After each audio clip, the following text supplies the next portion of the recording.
Hey, welcome to another video. So in this video, we're going to put together everything that we've been learning in the last, I don't know how many videos. We're going to put together end behavior, maximum turning points, the degree.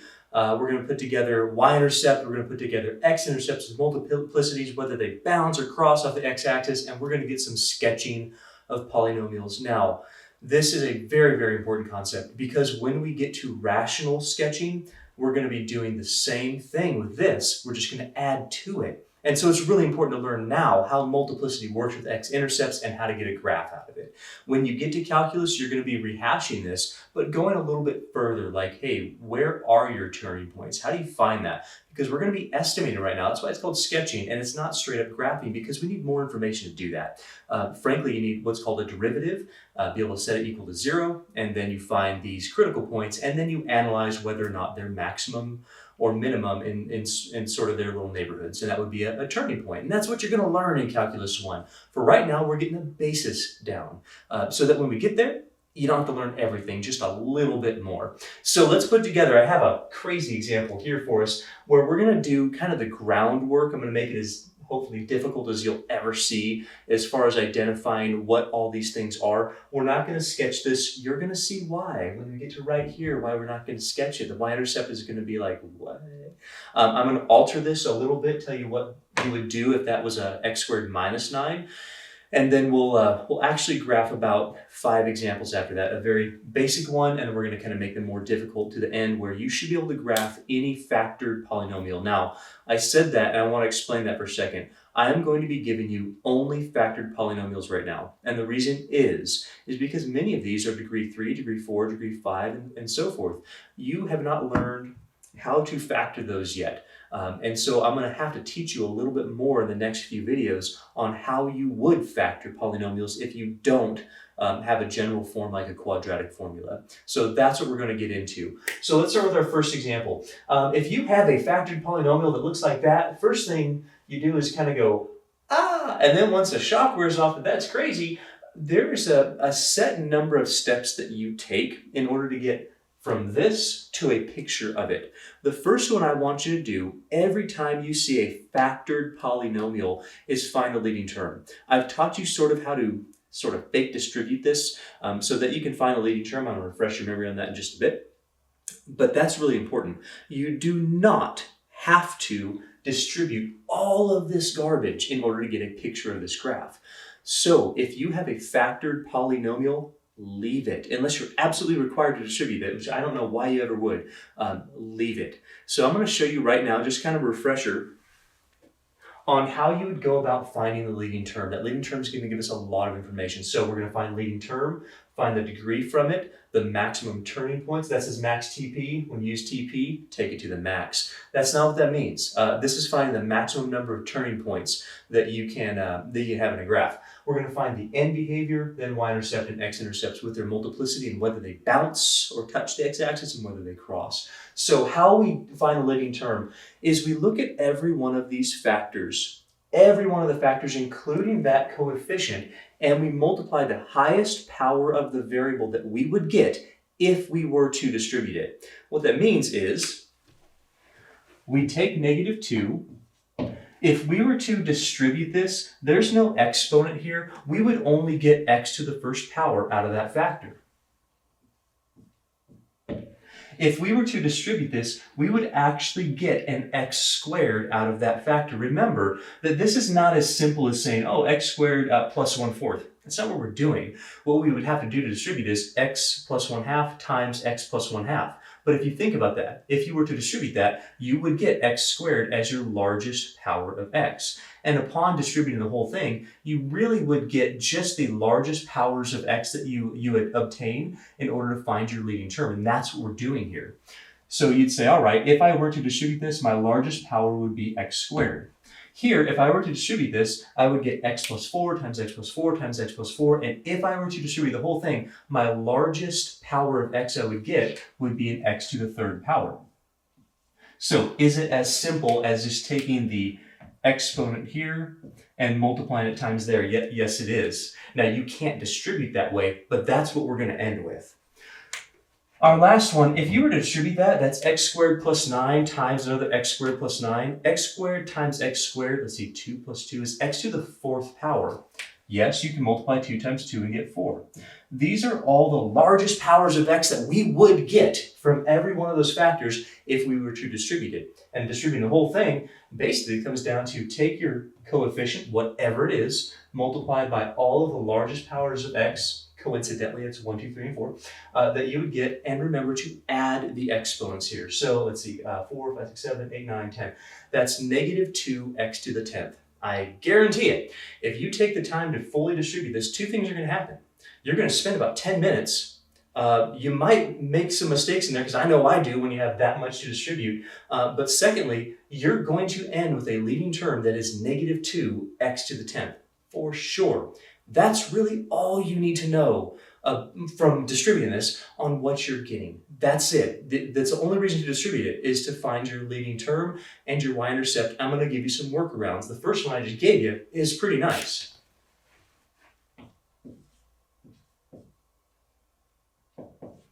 So our leading term is negative 2x to the 10th. We're going to use that to find out several things about this. Number one is the degree. If you remember, the degree is the largest power of your largest exponent that you have in your polynomial. So you look at all the terms and you go, okay, what's the largest power? It should be in the leading term, the one that's right up front, because you should have written this in order. So when we look at our leading term, it automatically has our degree in it. It's 10. The reason why we want to identify the degree is because the maximum turning points you can get. Now, you might not get this many turning points, but the most you can get is always one less than that degree. And we explored that concept in a few videos ago.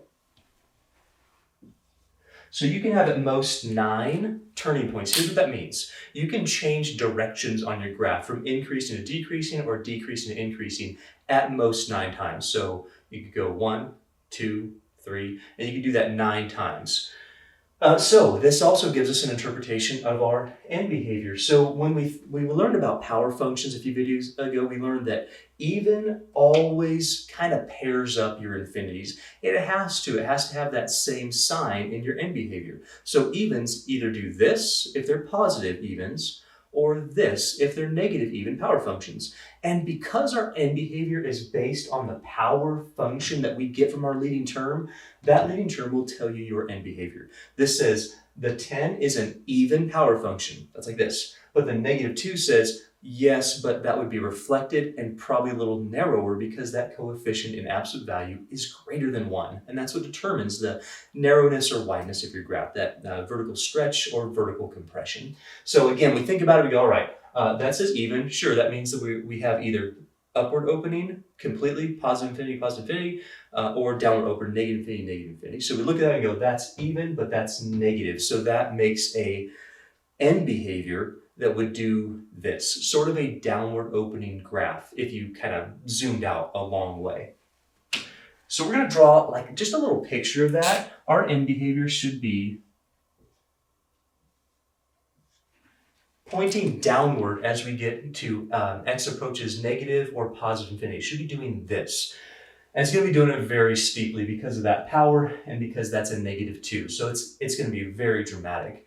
And that's really what we use our leading term for. Our leading term gives us, number 1, the degree. From there, we subtract 1, we get the maximum number of local maxima or minima we can get. Those are turning points, so where we change increasing, decreasing, or decreasing, increasing. And then it gives us a picture of our end behavior.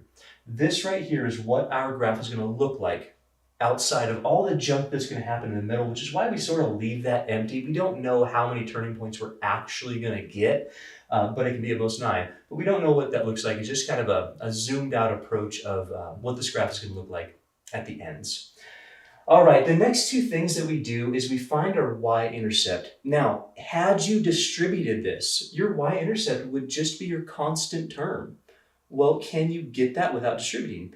Yeah. We know that to find y-intercept, you just evaluate for x equals 0. So you plug in 0. So plug in 0 here, and here, and here, and here. And you're going to get, let me do that quickly in my head, 18,144.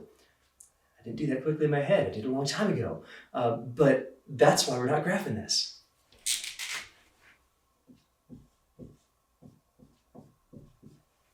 So our y-intercept would be 0, 18,144.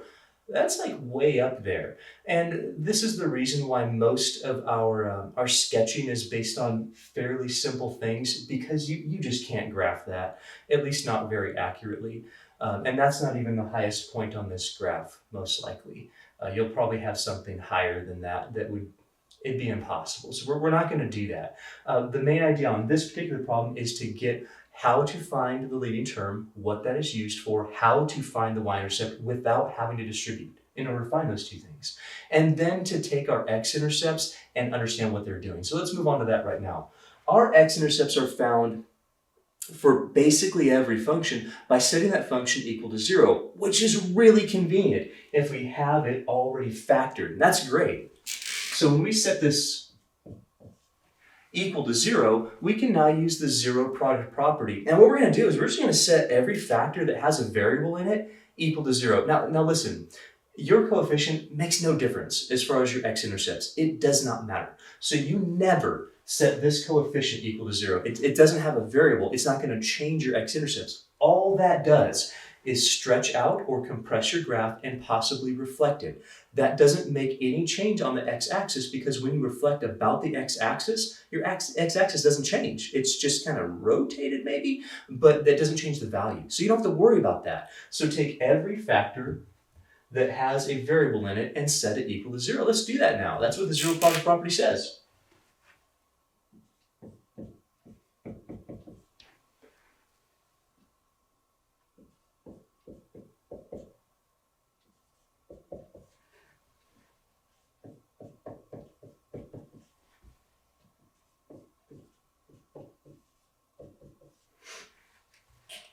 So once we've done that, we have some basic solving to do to find our x-intercepts, like x equals 7,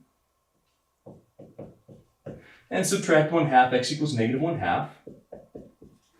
If we subtract 4, x equals -4, and wait a minute, x squared plus 9 equals 0. Well, wait a minute. If I subtract 9, I would get x squared equals -9. If I take a square root, that's going to give me a complex number.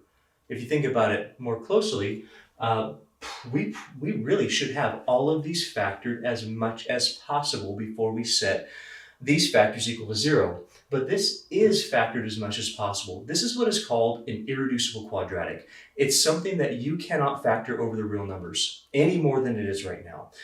There is a theorem that says that you can factor any polynomial into linear or irreducible quadratic factors. It comes from a couple things like the factor theorem and the fact that every odd function has to have an x-intercept in it. And so because of that, you can always reduce a cubic.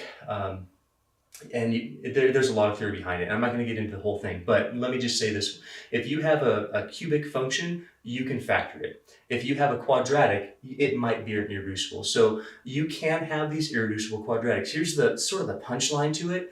This is not going to give you any real x-intercepts. So if you factored your polynomial, and you better make sure you factored it, and you can't factor anymore, this thing right here for your quadratic, any irreducible quadratic, is not going to give you any more x-intercepts. This does nothing as far as where we cross the x-axis. So what does it do? What it probably does in a lot of the cases is it gives us a turning point that doesn't have anything to do with an x-axis. So we could have some crossings, maybe a bounce, and then we could have a loop down like that. That right there comes from something like an irreducible quadratic. And so that probably is what is going on here. We would find these things out with calculus. So we're not going to get into it right now. You don't really need to. We're sketching, but that's most likely what's happening with that. As far as our x-intercepts, this gives you nothing. This would be no real solution, right? You cannot factor that. If you solve it, you get imaginaries. No real solution says this is not yielding any x-intercepts.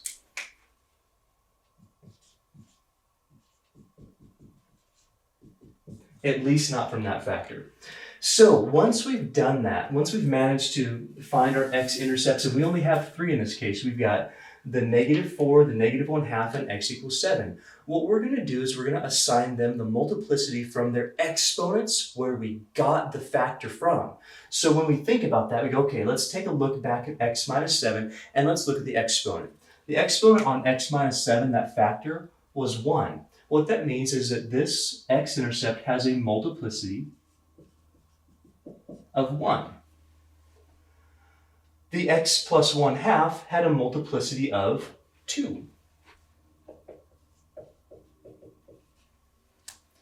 The x plus 4 has a multiplicity 3. You should remember that the multiplicity really just came from the exponent of the factor upon which we got our x-intercepts. This x squared plus 9, don't worry about the multiplicity for right now. It really doesn't do anything for us because that multiplicity had to do with x-intercepts, and since this yields none, we don't really worry about it for now.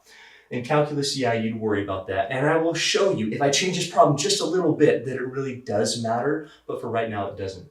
So the last thing that we're going to do is we're going to understand that every even multiplicity at that x-intercept causes the graph, due to its little neighborhood having above and below that x-intercept, would have in the neighborhood around it the same sign, either both positive or both negative.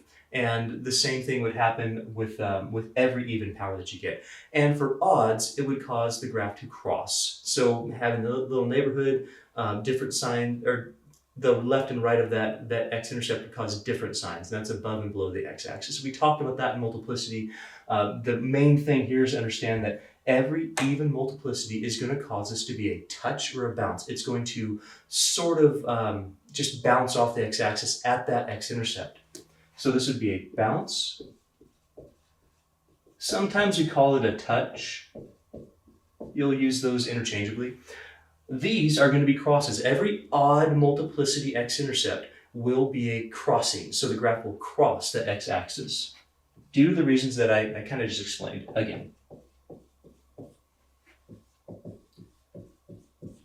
And that is about it. With that information, we can get a very clear sketch of a graph. What would make this better is some additional points to show just how dramatic this is. The y-intercept is a good one, but between our x-intercepts, typically we would plug in a point. I'm not going to do that for the sake of time on this video, but you can certainly do that. Also, just be aware that with a lot of these polynomials, when you start plugging in values between your x-intercepts, you're going to get some very, very large or very, very negative numbers. It makes it pretty hard to graph, which is why we call it sketching. That's the whole thing. So long story made hopefully a little bit shorter.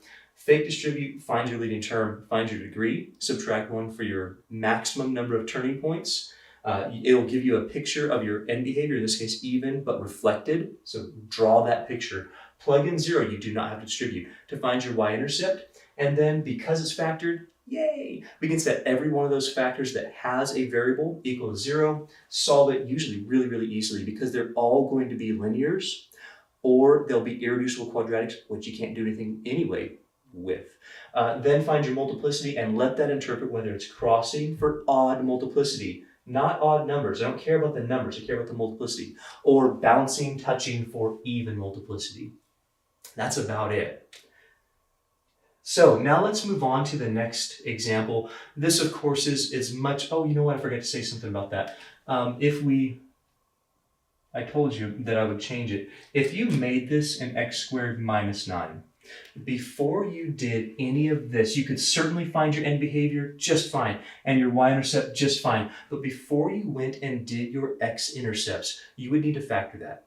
So all of this multiplicity idea comes from the fact that you have factored everything. And so you would take the time and say that this would be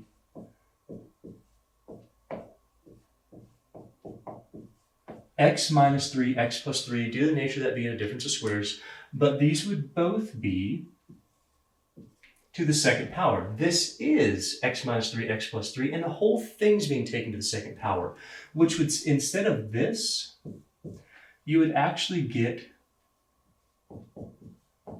x minus 3 squared and an x plus 3 squared. And that would give you 2 additional x-intercepts. Now in your head right now, you should be thinking, yeah, that's 2 additional x-intercepts, -3 and +3, and they would both be bounces or touches. It would not change your end behavior. You'd still have this negative even sort of function. So this would just make a little bounce, bounce, and then you on two different sections of the x-axis, and then you'd still match up that end behavior. The last comment I did want to make is that all of this has to mesh. So if you run into like, well, I can't do this and get that end behavior with that y-intercept, then something's wrong. These things all have to work together. If one of them's off, then it'll show up when you try to sketch it. You'll be like, well, I have to go up, but I have this end behavior that says I should be going down. Either your end behavior is going wrong, or you might have forgot like a crossing or a bounce, or your y-intercept is wrong. So double check that if it's not meshing together, something's off. Okay, now let's go on to the next example. This is a little bit simpler, of course, because it's our first one that we're really going to sketch, but we're going to go through the same exact process that we did on this. So the first thing we're going to do is we're going to find our leading term. So step number one, our leading term is, well, we take every factor that has a variable and the largest power that we would get when we distribute. That would be x squared times x. So our leading term is just x to the third power.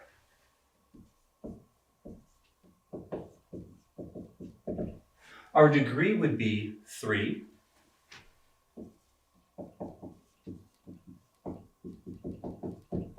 The maximum number of turning points is 2. That means that we can have at most 2 changes in direction. Do we have 2? Not necessarily, but typically with cubics you will. If you have if you have more than one x-intercept, you certainly do. And let's see, our end behavior. Our end behavior, look back at your leading term and just check out that power function, whether it's odd, reflected odd, even, or reflected even. Since that's an odd, it starts like this. There's no negative associated with it. So this is an odd power function. That means its end behavior is going to look like an odd. Now some things are going to happen in the middle of that function, namely our x-intercepts, our y-intercepts, things that make it curve a little bit more or less, but all in all, it's going to end up looking like this at the end behavior. Okay, so once we've done that, now we move on to our y-intercept. Your y-intercept is always found by setting this equal to, plugging in 0, evaluating for 0. You could distribute and look for a constant. This one's actually not that hard, but if you notice that, if you try to distribute, there's no constant. You would get x to the third minus 3x squared. There's no constant there, which means that your y-intercept would be 0. And you can do that if you just evaluate for 0. So 0 squared is 0. 0 times, I don't even care what that is, it's going to be 0. So our y-intercept is 0, 0. And the last thing we do is we find our x-intercepts. So our x-intercepts come from setting every factor, and that's factored, that's great. And in fact, you know what, we should have checked it. It's factored completely. X squared is irreducible, really. It's irreducible quadratic. You can't just factor x squared. I mean, you can do x and x, but that's a repeated factor. And then x minus 3 is a linear, so we're good. What we're going to do is we're going to set every one of those factors equal to 0. Now, keep in mind, I did this when we first started multiplicity. I said that if you have variables that are raised to a power, think of the factor as x, not as x squared. So x is the factor, the exponent of it is 2, which means x equals 0, sure, but its multiplicity is 2. And that's important because we don't want to just say, well, x squared is 0, x is 0, done. No, we want to say x is 0 and it's a repeated factor. Multiplicity 2. So we do x equals 0. And x minus 3 equals 0, and it's pretty easy to solve. This one's done.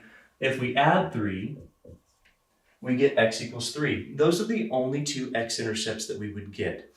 We have x equals 0, we have x equals 3, then we look back at those factors and we say, you know what, that x equals 0 came from the x factor, and it has a power 2. That's a multiplicity 2.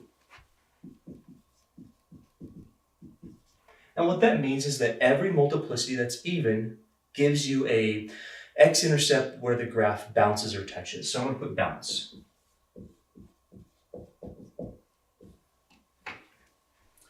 And then the x equals 3, well, x equals 3 came from the x minus 3 factor. That's right here, and that factor has a power 1. That says that's not really repeated. That's a multiplicity 1 x-intercept. And every odd multiplicity x-intercept creates this crossing for your graph. And all there is to it right now is to put this stuff together. So we go kind of the same order. We don't really draw the end behavior, we just have it in the back of our head. So in the back of our head, here's what this should do for you. The end behavior says that you're going to start down here and you're going to end up here. It should do something in here, but that's the general trend of this graph, is to start low, end high. The maximum turning points say, yeah, we should only change direction twice at most. You don't even have to change that many times sometimes, but you would change it at most twice. So where we really start graphing is with our y-intercept and our x-intercepts. And I'm going to show you a little, I don't know if it's a trick, maybe a tool on how I think of bouncies and crossies. So the first thing I'm going to do is I'm going to make my y-intercept. My y-intercept is at 0, 0. Now, when you think about that, you go, wait a minute, didn't we also have an x-intercept at 0?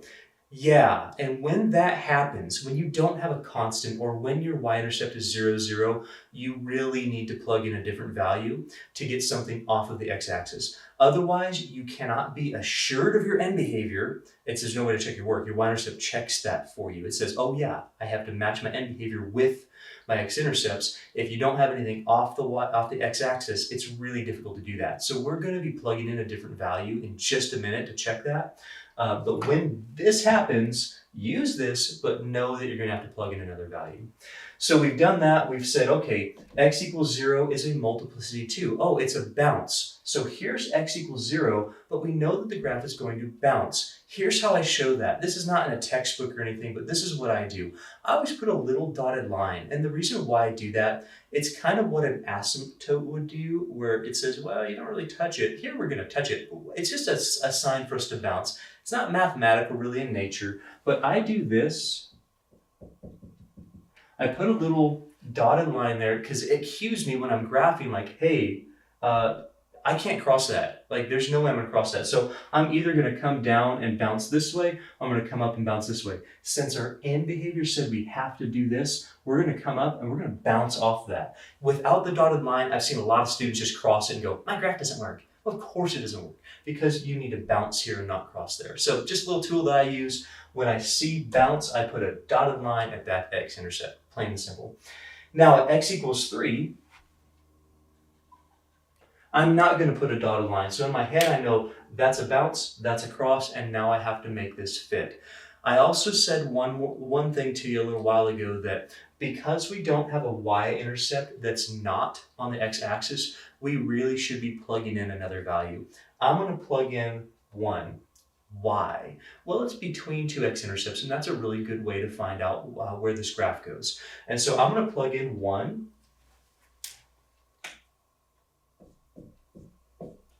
If we do that, 1 squared is 1, and 1 minus 3 is negative 2. 1 times negative 2 is negative 2. So 1 comma negative 2. Now, when you do that, please do not assume that you have found like a local minimum or something. That point is not a local minimum. In fact, the local minimum actually happens if you plugged in 2 and got negative 4. How do I know that? Well, because I did the calculus on a little bit earlier and I found out that that right there is actually a local minimum. You would find that out in Calculus 1. So how to do that?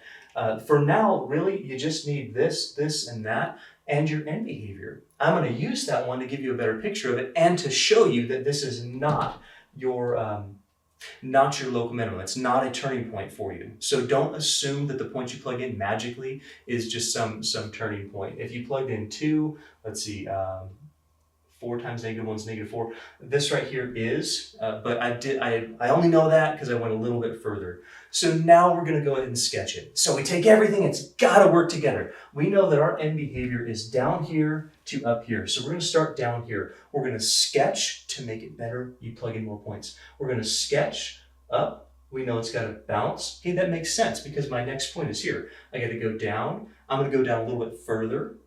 I'm going to come up, hit this. I'm going to cross. Oh, that makes sense because my end behavior ends up here. That's how we get a sketch for these polynomial-driven functions.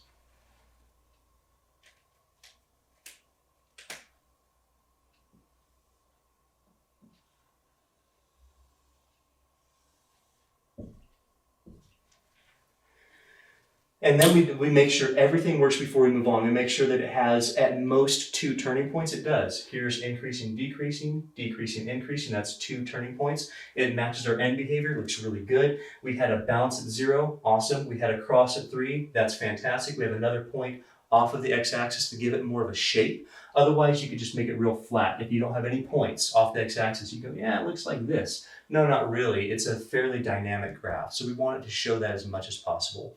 So that's putting everything together. Of course, it's a pretty basic example, but we're going to come back with about 4 more just to make sure that I can give you a very, very thorough, it's Leonard, explanation of your graphing. Back in a second.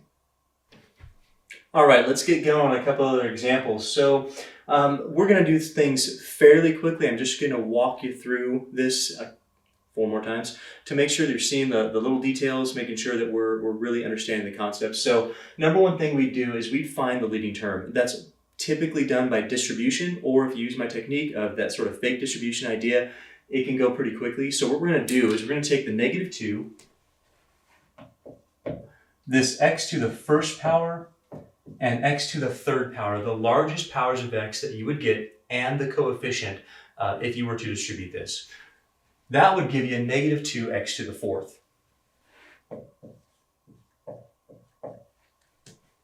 And that's our leading term. Now, that leading term gives us a lot of information. Number one thing you write down is what your degree is. It's going to be the exponent of your leading term. That's the largest power that you would get if you were to distribute this and write the polynomial in order. If you subtract 1 from that, you get the maximum turning points, the maximum number of local max or min in this whole entire graph. That'd be 3. And it also gives you a picture of end behavior if you know about those power functions. So the power function says that leading term is a power function. That power function will either have an even or an odd exponent. Even exponents even power functions are symmetrical about the y-axis, and odd power functions are symmetrical about the origin. Since that's even, it has to either do this for a positive coefficient, which is why we include the coefficient, or this for a negative coefficient, which is why we include the coefficient. This says this is even, that would match up or sort of be symmetrical, and downward opening. This graph itself would be symmetrical. This one doesn't have to be. So this is downward opening and even. So we're going to sketch that. And that is what our graph has to do as x approaches negative and positive infinity. It's got to do this. In the middle, we're going to get some other things like the y-intercept, x-intercepts, things like that. Okay, so let's find the y-intercept. This is done by either distributing and taking the constant or plugging in 0, evaluating for 0. So if we do evaluate for 0, it looks like we're going to get positive 32. So 0 minus 2 is -2. -2 to the third power is -8. 0 plus 2 is 2, so that's -16. And -16 times -2 is positive 32. Our x-intercepts here are very convenient, and it's kind of a manipulated problem because I'm giving it to you in factored form. In general, it's not that easy. You'd have to find your own x-intercepts. But in doing so, you'd have the leading term already because you'd have to factor it. But this is really nice if something comes factored, so don't mess with that. Don't distribute this. These are really easy to find your x-intercepts. So we set this equal to 0. And then for x-intercepts, we only need the factors that have variables. So we don't really care about the -2. What we care about is x plus 2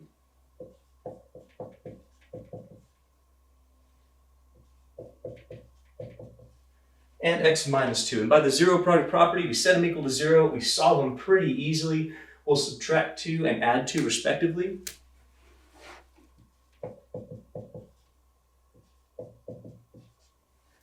And then just be careful. In this case, it doesn't really matter because we have both odd exponents. That means the multiplicity is both odd, and there's going to be 2 crosses. However, you want to make sure that you're looking at the right factor. It's pretty easy to go, oh, x is -2, that comes from here. It doesn't. It comes from here. So be very careful. Go back to the factor from where you got your x-intercept and then look at the exponent. So my -2 came from x plus 2. I'm going to look at x plus 2. Look at the power 1 and then say, okay, that's why that's a multiplicity 1, odd multiplicity, that's a cross.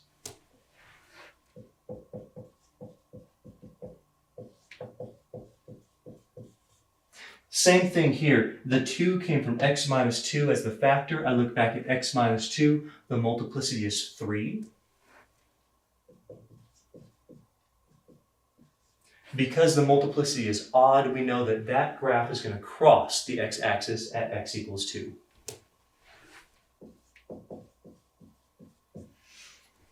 And now we just put this all together. So what we're going to do is we're going to say, all right, starting with our idea of end behavior. End behavior says we're going to have to be down here, do some junk, and then end up down there. So that has to be the case. We also understand that our maximum turning points is 3. So we can do at most 1, 2, 3 changes. Do we do that many? I don't know, but that's as much as we could have. Then what we know is our y-intercept is 0.32. We're going to graph that first. Our x-intercepts are both crosses, so I'm not going to use that little dotted line because I know that my graph has to cross. So I'm going to do, let's see, -2.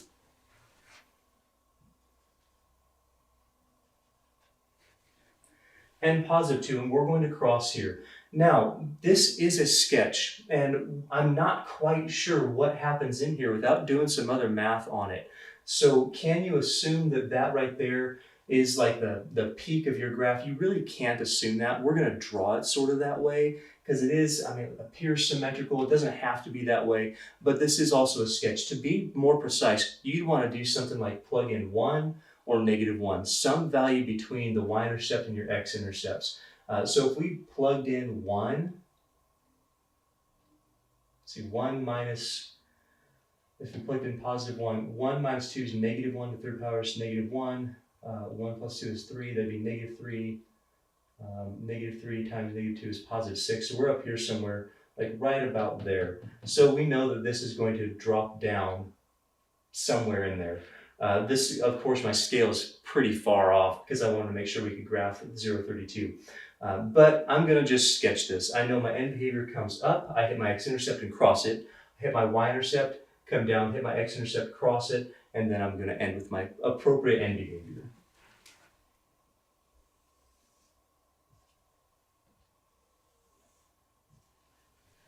And we get something about like that. At least that's a decent sketch. Again, to be more precise, we want to plug in some additional values here or use derivatives when you get to calculus. That'd clear a lot up for us. So I hope that makes sense on that example. Next, we're going to move to this one and do basically the same thing, but there is something I want to point out as far as setup. We really need to make sure that these polynomials, just like when we have them in standard form, they're in order. Everything has been distributed for a standard form polynomial. Well, here with factored, we want to make sure that everything is factored appropriately. And if you remember, if you've been watching my videos for a while, you know that when you factor so that your first term is positive, and what that does is creates in every factor your first term positive. In order, first term positive. This is great and this is not great. It's not horrible. You still get the appropriate look, but it's a lot easier to make sure that we write this appropriately so that we get the appropriate leading term and then the appropriate end behavior from it. Otherwise, I've seen a lot of students mess up the sign on that. And so what I'm going to show you is that when you factor this, this is fine. You might want to spend some time on that. Factor out the negative. Here's what I mean. If we wrote that in order, we'd have -x plus 1. But we don't like a first term being negative. It leads to a lot of sign errors. So if we factor that, we'd get -x minus 1. Also, if you notice something, that most people, when they do x-intercepts, after you finish this little section, you're probably going to look at that and go, oh, x-intercepts at 2, x-intercepts at -2, x-intercepts at -4, yeah, great, x-intercepts at -1. No. That's because that's the wrong sign. And so by writing this appropriately, it's really easy to switch your sign and get it right, rather than accidentally switch your sign and get it wrong. So our x-intercept here is going to be a positive 1, not a -1. What that means is that if we write this function a little different form from what it originally was, if we factor appropriately, we should have a negative floating out front.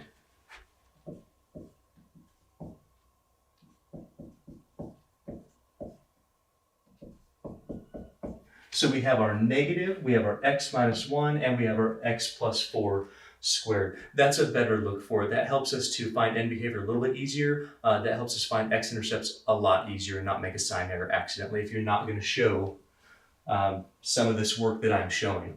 So let's move on. Our leading term comes from any coefficient, so that's negative 1. The largest power you get if you were to distribute.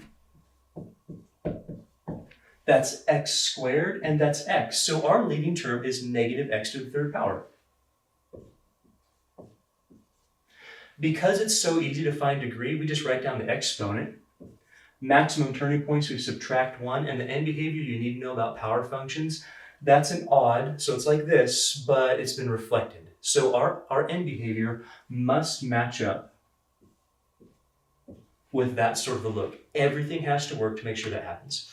Once we've done that, we go ahead and we evaluate for 0. You can do it anywhere. You can do it in the original. You can do it here. It really doesn't matter where you evaluate for 0. So if you evaluate from 0 at the beginning, hey, 0 plus 4, that's 4. 4 squared, 16.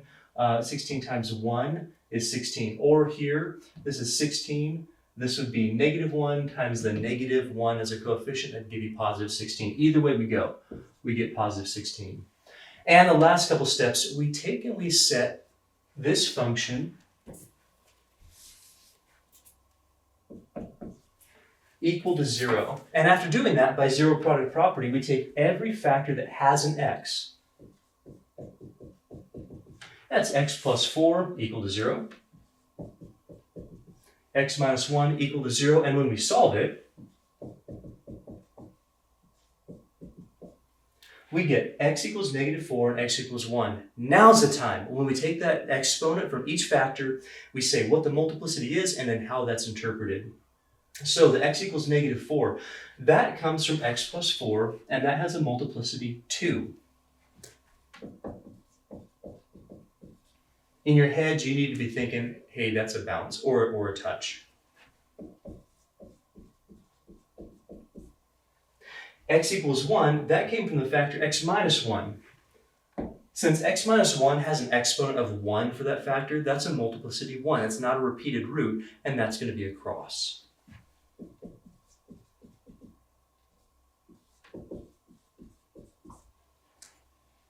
Now we're going to graph it. So we're going to fit our end behavior, our y-intercept, our x-intercepts with the multiplicity, crossies, bouncies, all on that graph. And we're going to start with just the idea, like, hey, I need to start here and end up there. If that doesn't happen, I've made a mistake. I need to have a maximum of 2 times I change direction. If I do more than that, I've made a mistake. I need to have a y-intercept of 0, 16. That's right there. I need to have x-intercepts at negative 4 and at positive 1. I need to understand that at negative 4, I have a bounce. I'm going to show that. Otherwise, it's just too easy to cross this and be like, wait a minute. Imagine that. Imagine if you accidentally crossed. So end behavior says you start here, you go down. If you accidentally cross and then you cross again, you miss your y-intercept. And you'd have to have a different y-intercept to make that happen. That would be a real strong clue that you made a mistake. So we go, oh, wow, how did I mess up? Oh, shoot, hey, that's a bounce. So that means I have to bounce off of the x-axis here and cross it there. That's why I use that notation. So our end behavior says, I'm going to start, it's probably going to be fairly dramatic because I'm going to have to come down, bounce, and then come way up here.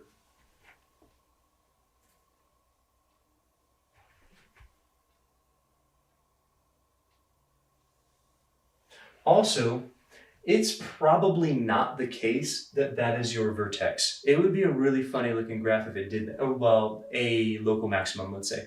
It'd be a real funny graph if I came up and then hit that and went sharply down.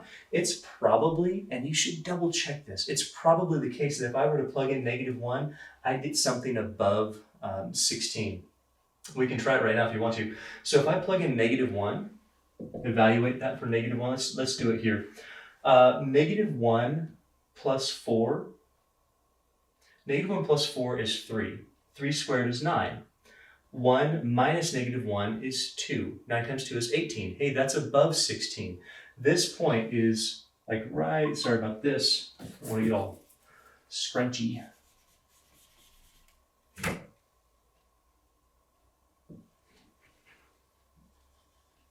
probably right about there, which means that this peaks somewhere between here and here, and it's coming down that way. In order to find where that is, you have to plug these values in for right now. Later, you use some calculus. But my point is that this is not a local maximum. So this probably goes way up, come back down, and cross. This is why it's a sketch, because I have not taken the time to actually find out what those points are. Should I? It kind of depends on how specific you need to be. For right now, we're just getting a look of the graph. So we understand our end behavior says down and down. I end like this. I have to have at most 2 turning points. I have them here and something up there. If I plug in -2, it's probably going to be higher than -1, or that might even be equal. I haven't taken the time to do it. Then we have our y-intercept and we cross. So that's a fairly decent sketch for the amount of time that we put in. I hope that's making sense. We have 2 more examples and then we're going to call it a day. All right, let's wrap this up. We have 2 more examples. We have some factoring to do. I'm going to change the last one just a little bit to show you a tweak on it, and that's about it. So f of x, -5x, x squared minus 4, and then x plus 3. If you are going to graph these polynomials that are factored, you need to make sure they're all the way factored. We've seen that a couple times, but just be careful with it. So if you have this -5x, that's good, but the x squared minus 4, if you have quadratics, make sure that they're all the way factored. If not, that's fine. They don't give you any x-intercepts. They might give you some turning points that are sort of hidden with this technique. This is sketching, but you want to make sure that they're all the way factored. So we would factor x squared minus 4 as that difference of squares.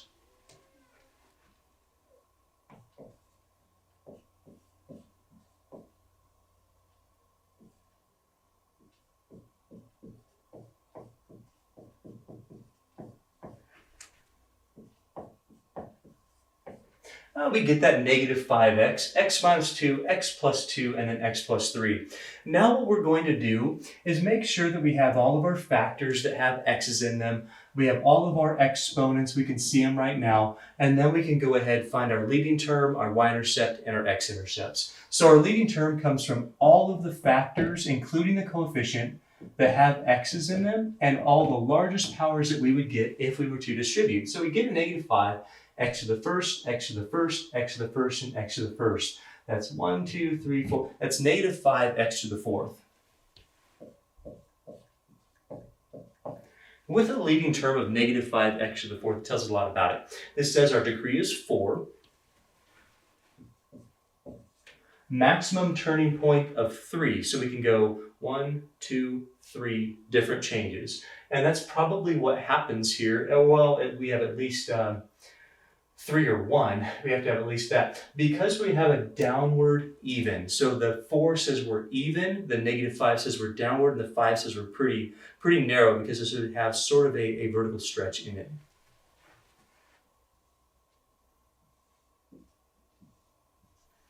So at least we have a model for that when we get to graphing it. We're also going to take care of our y-intercept. So the y-intercept comes from evaluating this function or any function for x equals 0. That's where the y-axis is.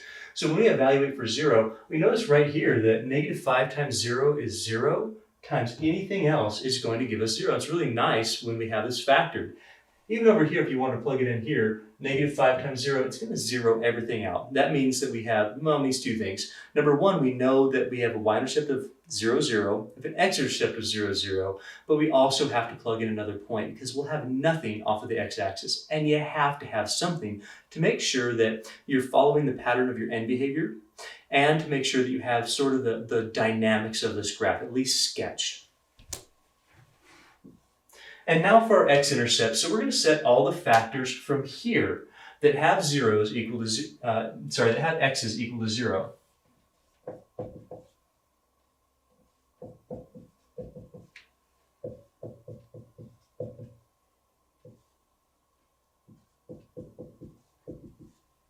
And after solving them, we get x equals 0, we get x equals 2, we get x equals -2, and we get x equals -3. And all of them have a multiplicity 1.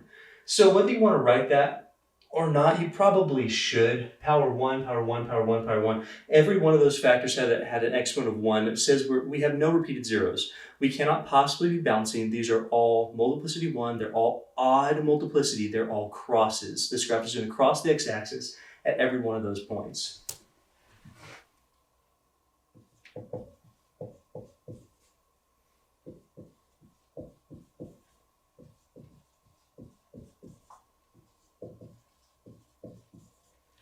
And now we're ready to graph it. So we're going to start with the idea that if we have an end behavior, we're going to be coming up and we're going to be coming down.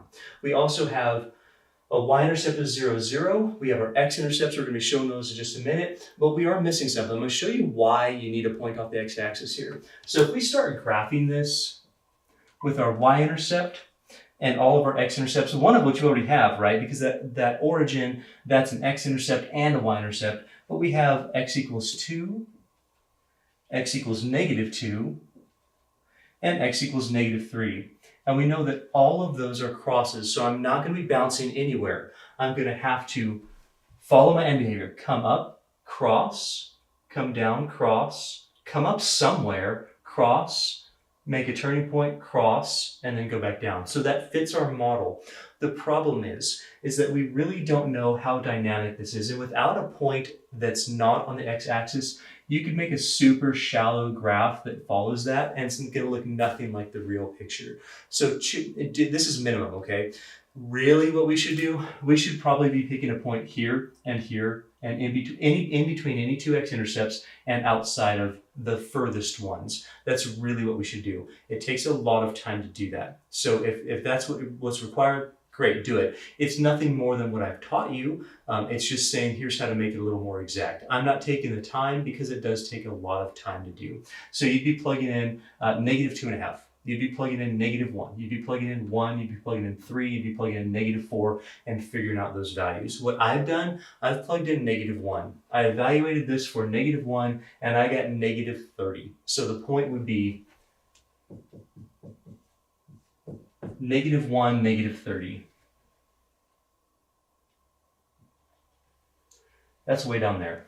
And let's see if this fits our model. So we're going to come up, we're going to cross. Don't know exactly how high we are, but what I'm going to try to do here is I'm going to try to mimic the dynamics of this point up here. So I know it's a fairly dynamic graph, because I have to go way down here, then way up. That's pretty cool. So way down, way up. This is probably pretty high. Now I'm going to probably run out of whiteboard before I graph the top of that. If I were to plug in 1, I think I got 60 when I plugged in 1, which is why I plugged in -1. So 60 is way, way up there. So this would go way up and then come back down. Make my point bigger.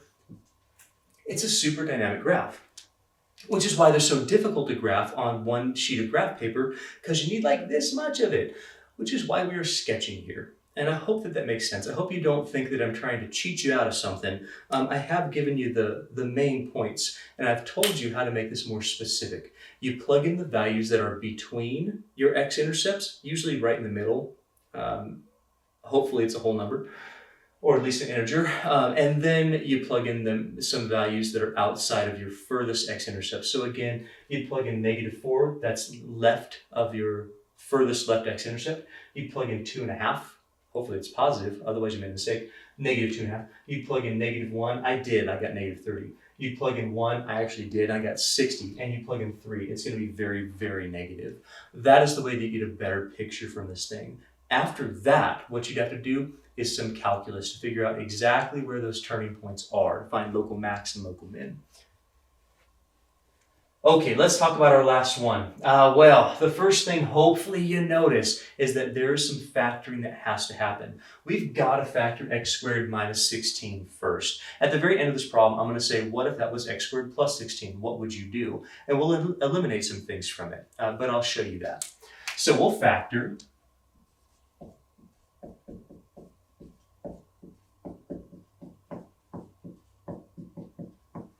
we don't have to factor x minus 1, that's done for us. But what we do get out of this is that we have a 2 an x squared, an x, and an x. Those are the largest powers of x, including our coefficient, that we would get if we were to distribute this. And multiplying them together, we have a 2x to the fourth. Hey, the degree's 4, looks really good. Maximum turning points is 3. Our end behavior, that's a positive power function, a positive even power function. That means it's upward opening. It's basically a reflected picture of what this end behavior is. It has to do that. From here, we'd start coming downward, we'd end going upward. And that's how this graph has to look. Our y-intercept, well, it's not going to be 0 because we don't have any factors that are just x. So we're going to have to plug in 0 or evaluate for 0. And if we do that, evaluate for 0, it looks like we're going to get negative 32. So 0 minus 1 is negative 1. Negative 1 squared is 1. 2 times 1 is 2. 0 minus 16, well, that's negative 16. 2 times negative 16 is negative 32. You can also do it here. It really doesn't matter. It does not matter where you get that y-intercept from. The only reason why we do this is to make sure that we're spot on with the next thing. Make sure we're spot on with our x-intercepts. That's really why we do that. So now that we have this all factored, ready to go, we would set that equal to 0 and then use the zero product property. Now that sets every one of those factors that has an x in it. Not the 2, but the x minus 1, the x minus 4, and x plus 4, all equal to 0. And when we solve that,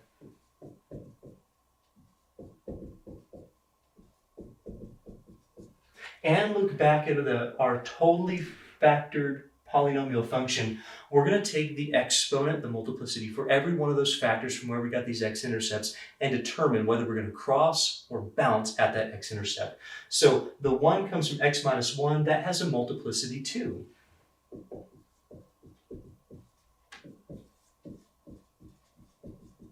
That means we're going to bounce at that point. The x equals 4 comes from x minus 4. That's here. And that has a multiplicity 1. Because that's an odd multiplicity, we are going to cross the x-axis at that point. And the same is true for x equals negative 4. That comes from x plus 4 as a factor that has a multiplicity 1. That's also a cross.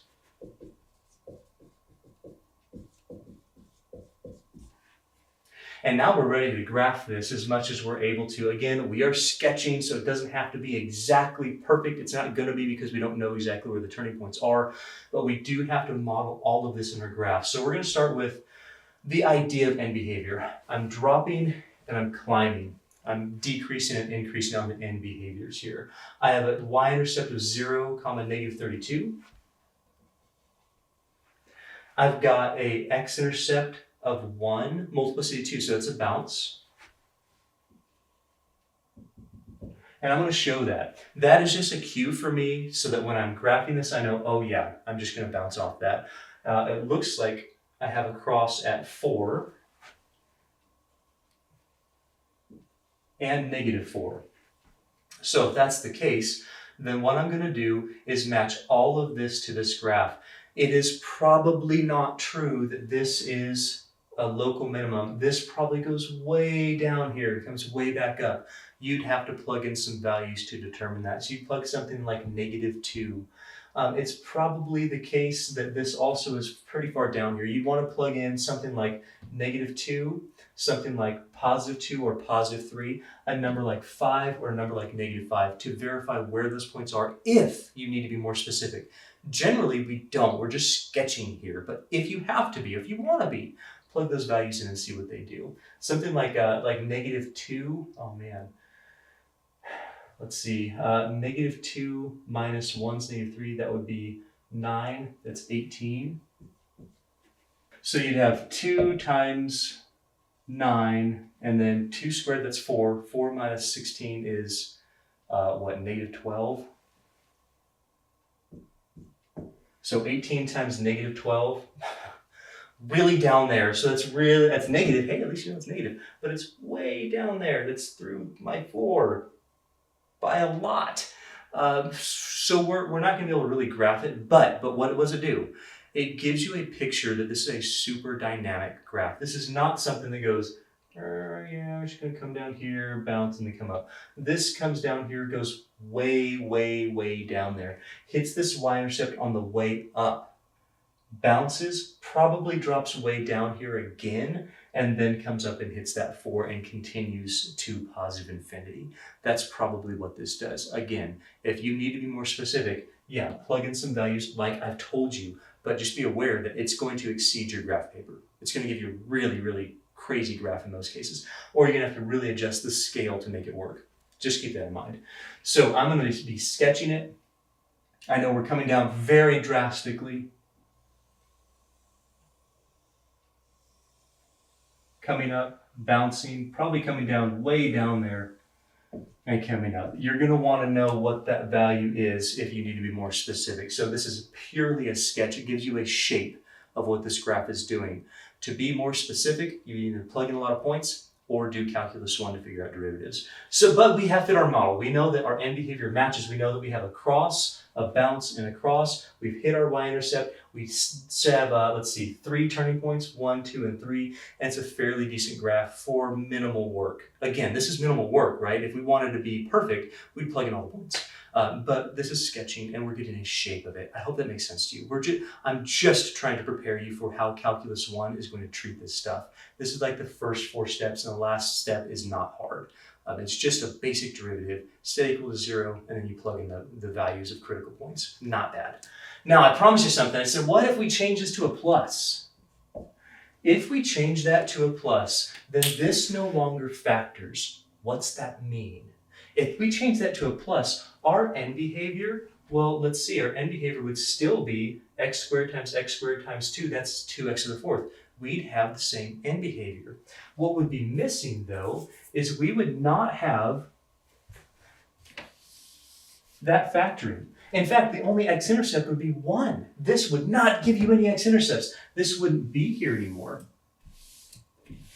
Which means that we would not cross the x-axis at all. This would purely be a bounce. None of this would be here.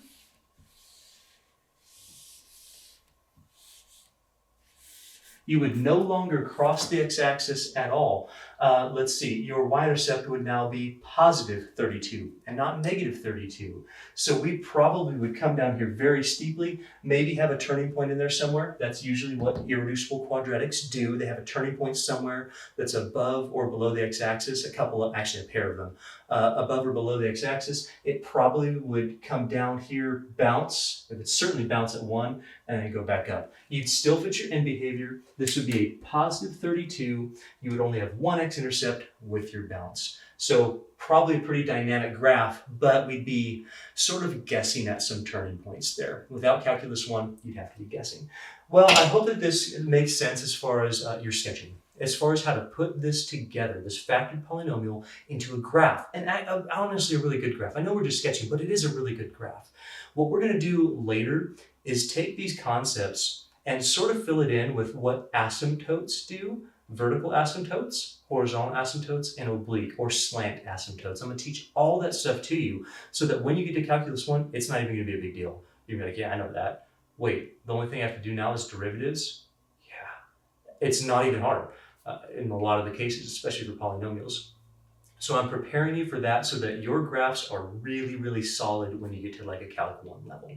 I hope it makes sense. I hope you're enjoying it. I know graphing is sort of like, for a lot of people, but by understanding what they look like and how they work, I promise it's going to get easier. You might even enjoy it. I kind of like doing this, especially in Calc 1, because it goes fairly quickly. Like you're not having to spend a lot of tedious time on it.